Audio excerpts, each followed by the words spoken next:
Hey everyone, it is August, so I think it is time for another monthly PC build. Let's get into it. So here we are in PC Part Picker once again for August 2018. And this one, unfortunately, we had a little mishap with my main PC. Unfortunately, the X370 titanium motherboard just randomly started using my RAM as hardware reserved RAM. So sent that off to RMA process, so I need a computer while that is being RMA'd. And the quickest way to do that, I thought, was to have kind of a test bench. And one of the exotic cases that I saw and wanted to see was this open air Raijintek PAEAN M MicroATX tower.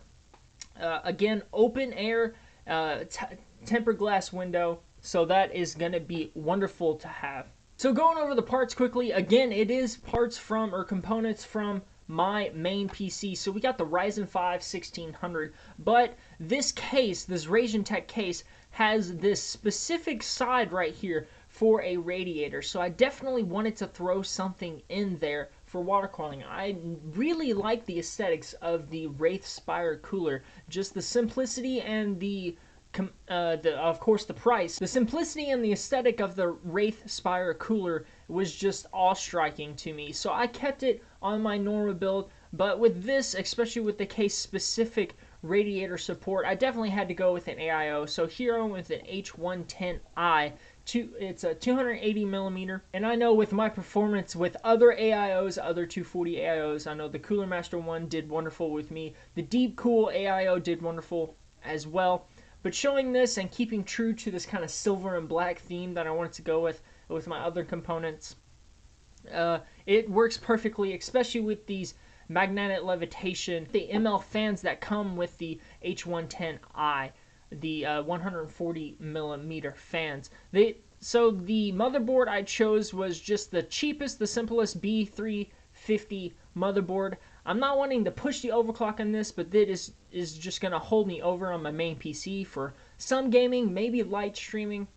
And I think for an open air case or an open face case, I have to fill all the DIMM slots. So I wanted to reach out there and get the 4x4 kit so I'd be able to fill all 4 DIMM slots. And this 2400 megahertz might be a little threatening to Ryzen core, especially with the Infinity Fabric, sorry, stumbling over my words. Won't be overclocking much, especially with this lower end motherboard, so it's not really worrisome about me as long as I have that 16 gigabytes so I can multitask as much as possible and game at the same time, stream a little.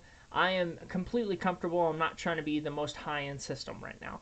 And we're just going to transfer over my Intel 330 free SSD that I got from my work, just throwing that in there for storage. If not, I would highly recommend the SU650 from ADATA, 240 gigabytes. I always preach that if you're wanting something around 240 gigabytes that would easily be able to hold your OS or 2-3 games that you will be willing to play constantly. I'm one of those gamers, but if you're one of the more variety gamers to get 3, 4, 5, 6 games on there, definitely go with a Digital Blue 1 terabyte. Usually you can find it used on eBay for $20, but new right here in Outlet PC for $43.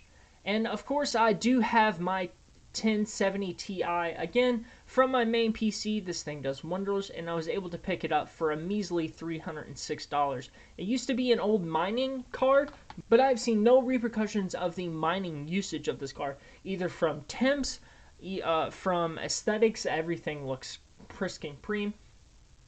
And to top everything off, we went with the 520 power supply, 520 watt power supply from SeaSonic, Bronze Plus rated, fully modular. Will go wonderful with the black silver aesthetics, especially with the all black cables. So quickly, this is about a little over $1,000 PC build, but I can tell you right now, I'm going to call it the Intern because I already have most of these components from my main PC. Again, we're building this to take over for my RMA motherboard. So I already have this CPU, already have all of my storage, so we can get rid of that. I do want to get the AIO, I do want to get the motherboard, I do want to fill all 4 DIMM slots, but that is not 100% necessary. I'm going to throw that out there already. I've already got the 1030 the 1070 Ti, sorry, again stumbling over my words, and already have the power supply. So again, it is the Intern. I'm not spending much. $240 if you want to transfer everything over for your bench. This would work wonderful for if you have a part that's being RMA'd, if you have your processor being RMA'd. I would honestly pick up a 1400 RMA the 1600 if my processor went down. Knocking on wood that doesn't happen, especially after my motherboard has already gone down.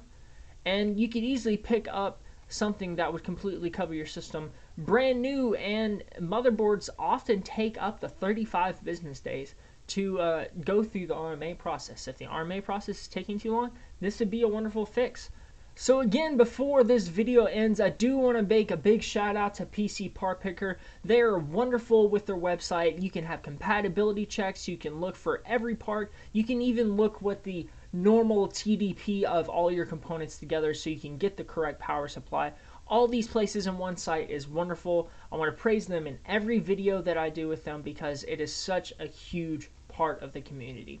But if you like this video and definitely want to see more PC Part Picker kind of monthly build videos, definitely leave a like and comment below. If you love my videos, please subscribe. I may have another build coming up, and I definitely will have a build video, or at least a montage video of the Intern, as I will be calling it. Hope to see you guys in the next video. See ya.